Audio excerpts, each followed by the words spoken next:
Good morning and welcome to the show. This is In Touch, and In Touch is our weekly half-hour public affairs show.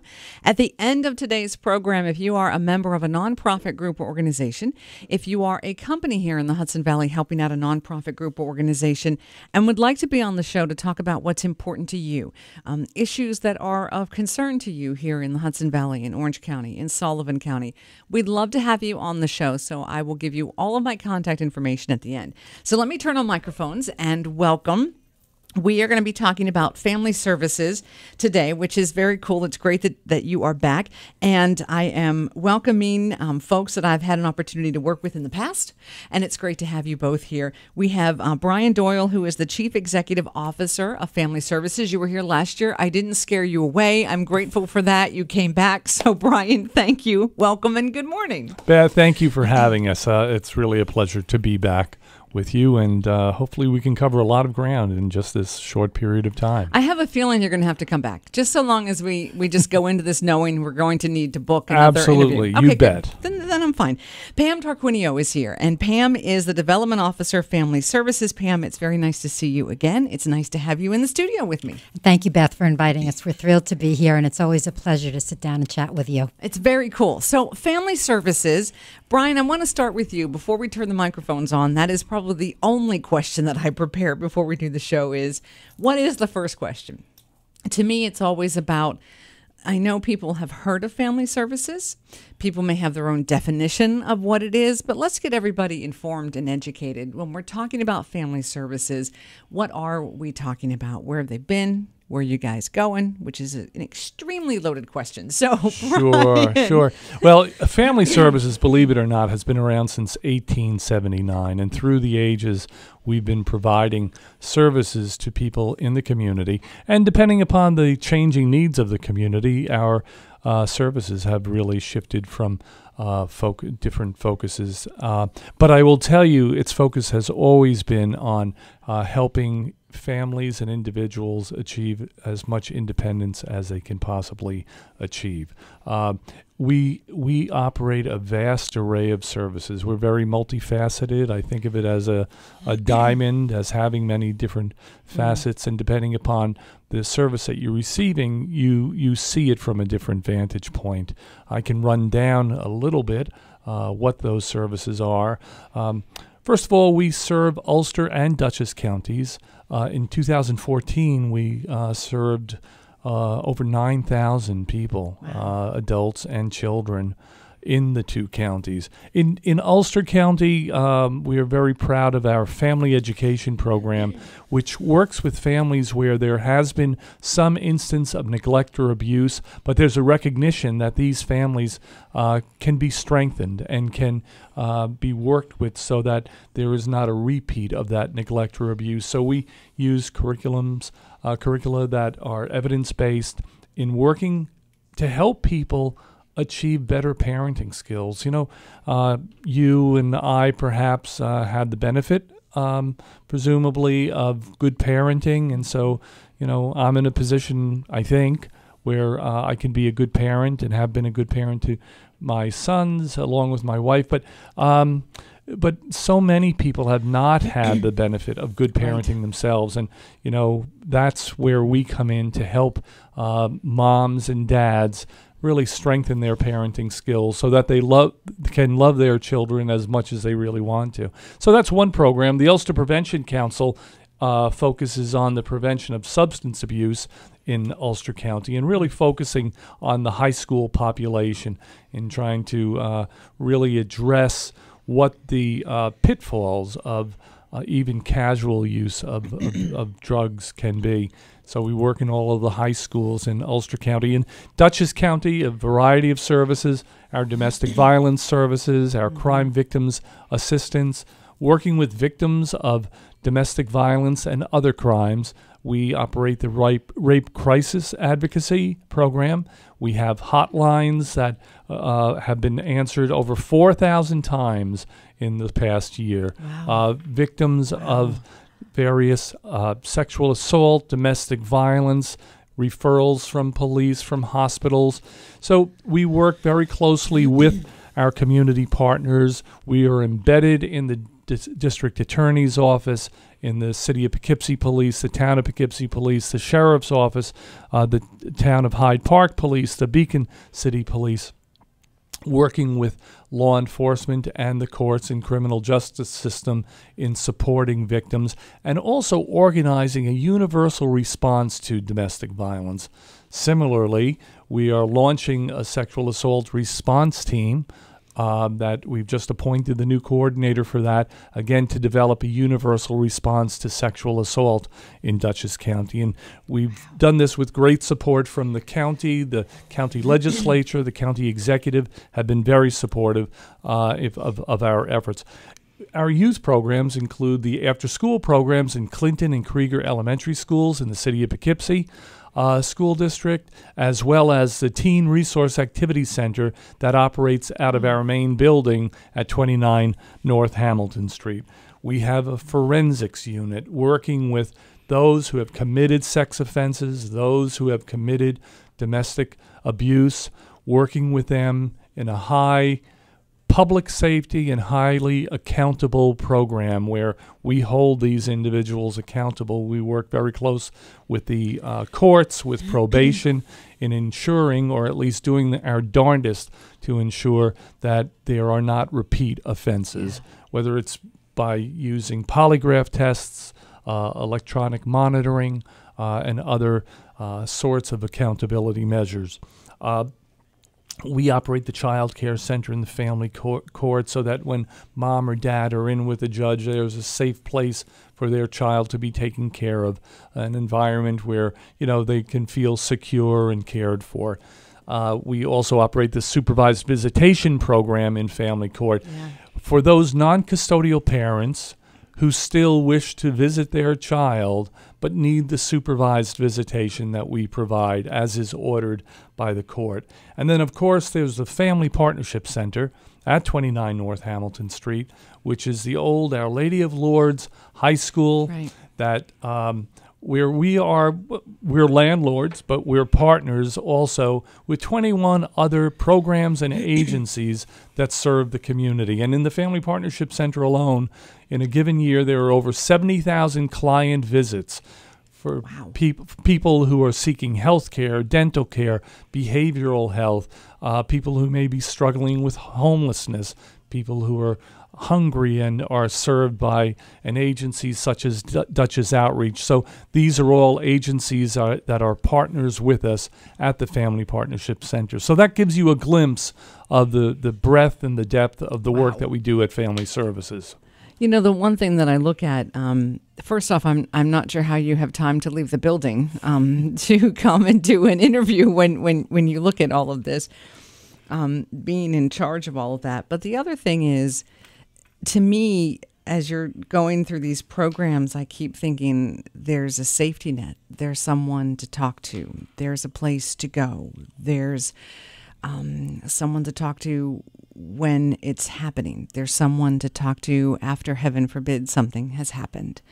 There's someone to talk to work to prevent, to do everything you can to keep it from happening. There's something there for so many aspects in someone's life where you find yourself where you may not have any idea where to turn. You are so right. And, when you speak of that, we are with the victim in the hospital, in the police station, in the courthouse. We're with that young man or that young woman who may not be in trouble, but we want to help keep them out of trouble so that they can grow to be a productive young man or young woman. And so we'll be there to mentor them and to provide them with that adult role model that they need in order to just keep on going through this very challenging world. And, you asked me, how do you even find time to get out? Number one, we have fabulous staff. I'm so proud and privileged to be working with the staff of Family Services, the leadership, the clinical staff, the direct care staff, the advocates, a terrific cadre of staff. The other point is it's important to us, that's why I'm here, to let the community know all that's available to people within the community, and also our need at Family Services to enlist the support from the community. We have many contracts with the county, the state, federal government that allows us to provide this array of services, but those don't cover all the costs. Right. And so we look to the community, and we get great support from the community, but that the need grows every year.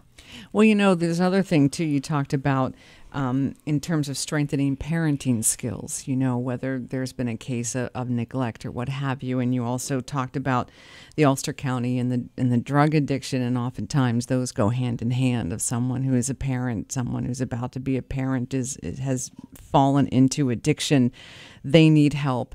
You're there to help the children, to help the parents, trying to get their lives back on track and give them skills that they may be afraid that they don't have, and that the court also may deem that they need to make sure that they have. You've got it, absolutely. And as many services as we provide, we don't provide every service conceivable, and that's why it's important for our staff, and they are, to be informed of other services and supports in the community so that we can make referrals to them as necessary. Right. So now that we've talked, and this is just skimming the surface, really, literally. Now, Pam has been quiet enough, but let's come on in, because we're going to be talking about a great event. And now that everyone has heard Brian talk, you now know why it's important to be at this event and why it's important to support this event, because look at all the people you are helping. So it's Walk a Mile in Her Shoes, which is fun. So, Pam, I'm not going to say anything else. You explain what this is. Thank you, Beth. One of the fun parts of my job is going out in the community and telling everybody what we do. And what better way than an event? We have a couple of large events each year. This past spring, we have the Family of the Year event each year. And that's where we celebrate and recognize generally two families who have been outstanding community leaders who have really made the Hudson Valley a better place to live and raise a family.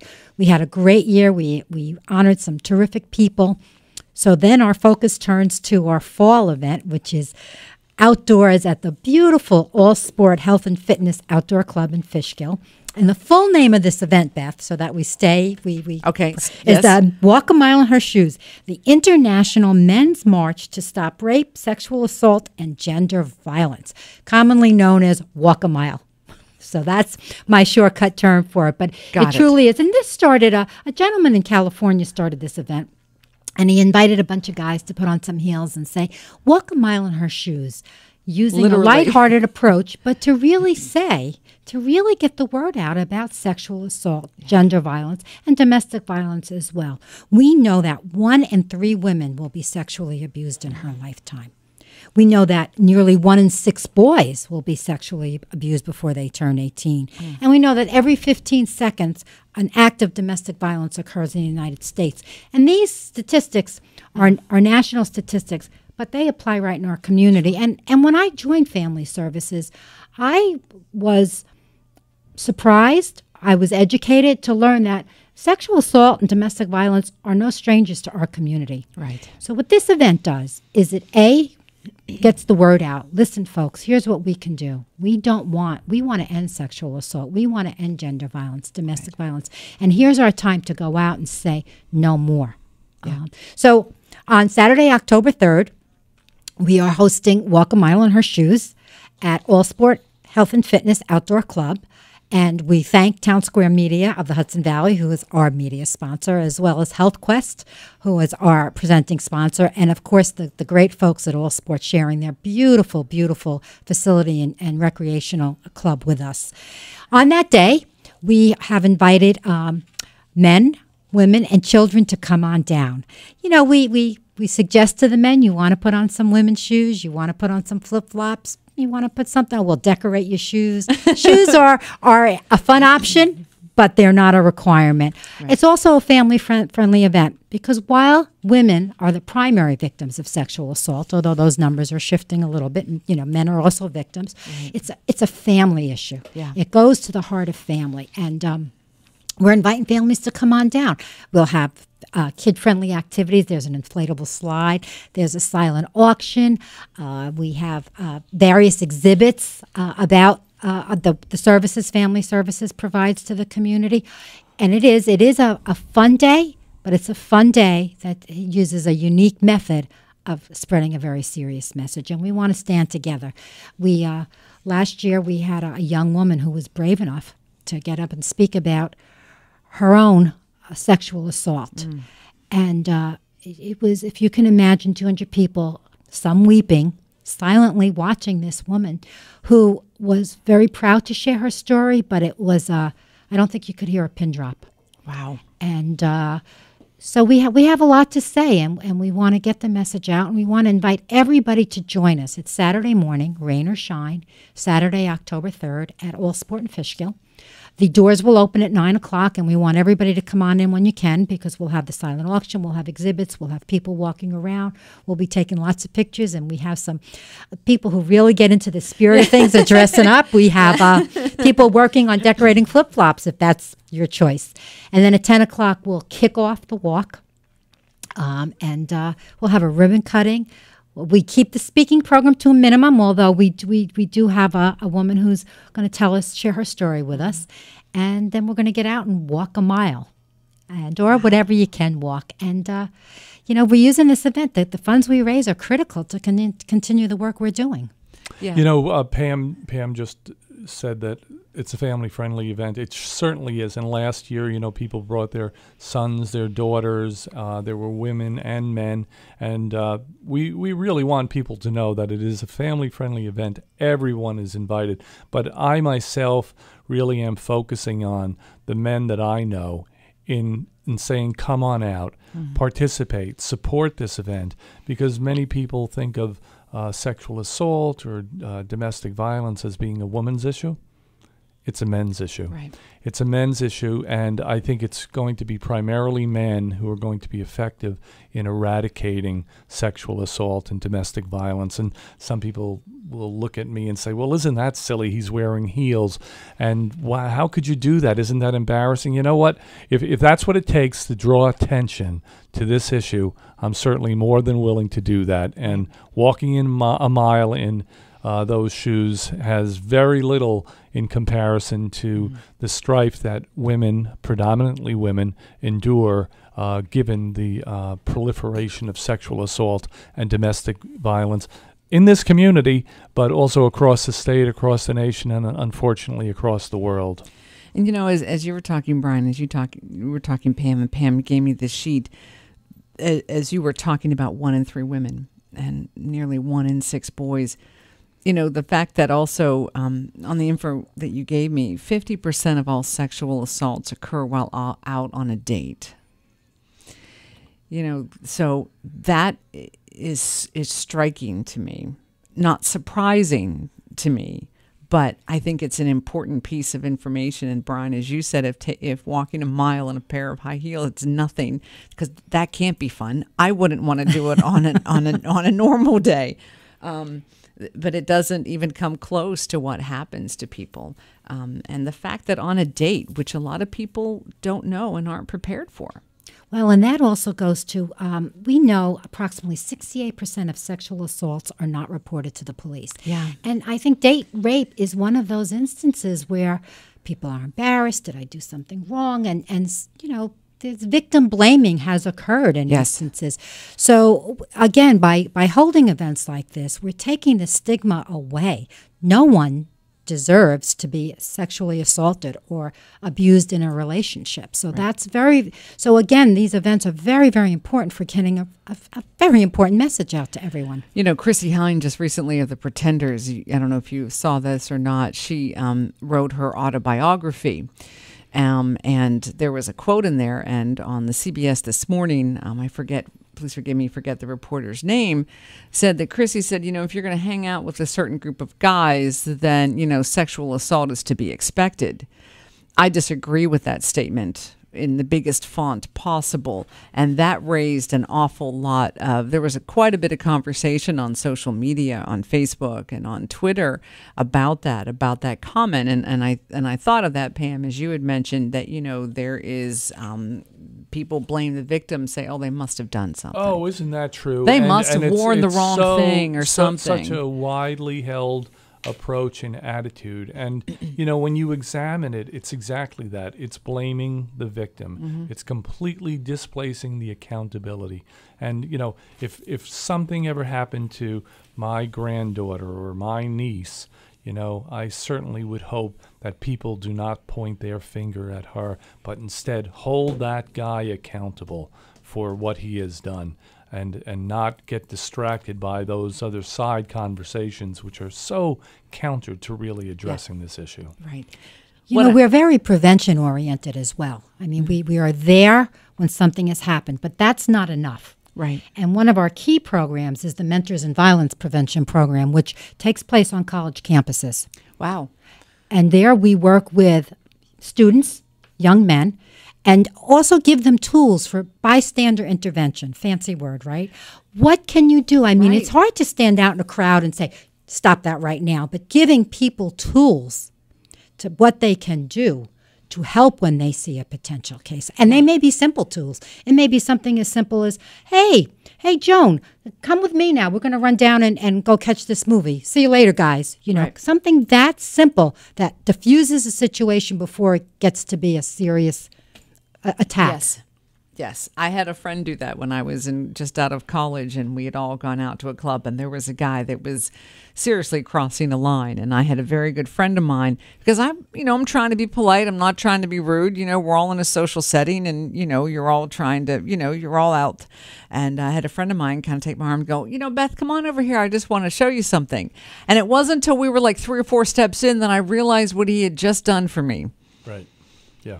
And I am forever grateful for that, because that's what he did. Not a big scene. No, there was no yelling. He was just like, hey, Beth, come on over here. Somebody I want you to meet. And we got over there. Like I said, it took me 3 or 4 steps, because I'm like, who am I meeting? What am I doing? And then I felt like a moron because I didn't get it right away. Right. But I'm forever grateful that he did that. Well, he had the smarts to do that. Yes, he did. And, and that was back a long time ago. And there are people who do have the smarts, but there are others who kind of freeze. They don't know exactly what to do, or they'll just duck the other way.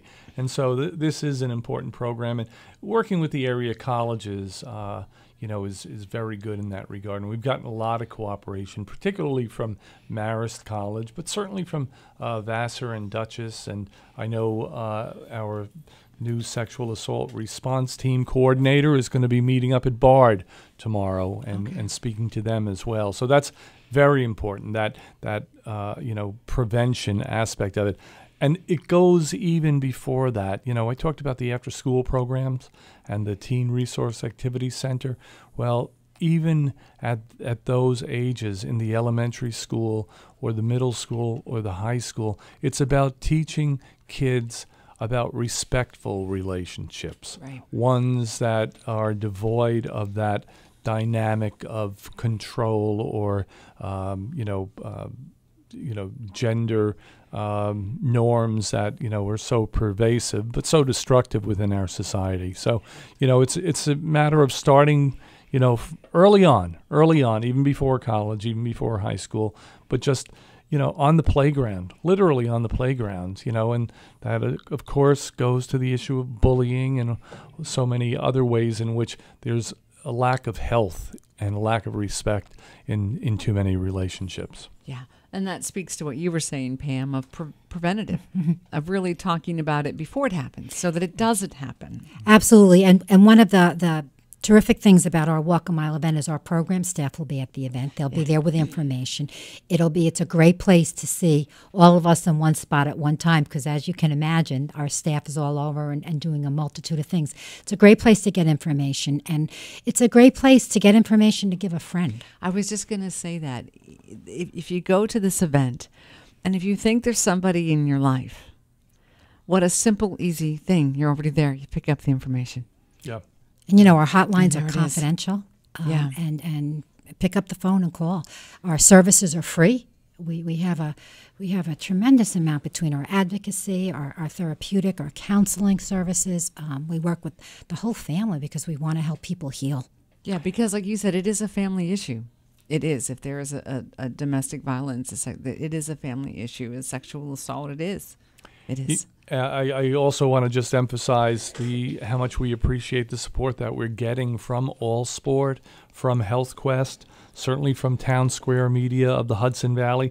And we have some other sponsors as well. The Southern Dutchess News is there, Marshall and Sterling, the Mental Health Association of Dutchess County are just a few. And we have lots and lots of people who are just sending in their support in one form or another. And if people want to register, it's real easy. I was going to... Real easy. Thank you for doing my next bet. question. No, okay. that's fine. Just go to www.familyservicesny.org and just click on the red shoe, and you're on your way. So that's www.familyservicesny.org. Click on the red shoe. Very easy. What is that hotline number? I wanted to ask you guys if someone is listening this morning, or you can also look it up at familyservicesny.org. But if you happen to have it, just so you never know, someone this morning is listening. Maybe they want to give it to a friend. Maybe they need it. So we'll have that information for you because... As a matter of fact, they can access the hotlines not as directly as I would like to be able to tell them because they're not on the top of mind right now. But if you call 452-1110, that will give you access to those hotlines. And also, whatever station you're listening to this program on this morning, know that you will be able to hear this show on demand on the website. So whatever station you're on, please know that there will be an article as well as a copy of this interview. And in that article, we will have the hotline for you. So that'll be very easy. We'll take care of that. No problem. Believe it or not, it's time to wrap up. We have about 3 minutes left. I'm awful at going over. I'm trying really good to be to be much better. So, Pam, any closing comments and thoughts you'd like to leave with folks this morning? Well, we'd like to thank you especially, but we want to encourage everybody to come on down, rain or shine, Saturday, October 3rd, 9 a.m. at All Sport Health and Fitness, the Outdoor Club. We'd love to see everybody, and we'd love to have everybody join us as we stand together and say, enough is enough. No more in our community. We will not tolerate this behavior anymore. Yeah, absolutely. Brian, some closing comments and thoughts. Well, again, I appreciate you having us on, and I hope to be here again. Very grateful for the support that we have from the community in so many ways, sponsorships, donors, and we are just hoping for a great turnout and great weather on Saturday, October 3rd, 9 o'clock. People are urged certainly to sign up ahead of time, but even if people don't sign up, they're welcome to come. Very cool. Pam and Brian, thank you guys so very much for being willing to put yourselves behind the microphone. As I mentioned, I think that you're going to have to come back because there are so many programs, there's so many things that you do for so many folks in the community that it's tough to get it all in one. It is. I want to get back to what you had asked earlier, that is 452-1110. People can contact me at extension 3100 for whatever. Got it. All right. Thanks, guys, so very, very much. And thanks to all of you for listening this morning. Hopefully, there's something that you can take away from this interview that might help yourself or someone that you know. If you have any questions about what we talked about on today's show, or you would like to be on the program to talk about your organization, issues that are important to you, then feel free to call me, 845-471-1500, extension 159. You can also email me, beth.christie@townsquaremedia.com. I'm on Facebook, Pinterest, Instagram, Twitter. I'm probably in too many places online, but you can find me, and I hope that you do, that you will be on the program. Take care of yourself and those you love, and we'll see you right here next week.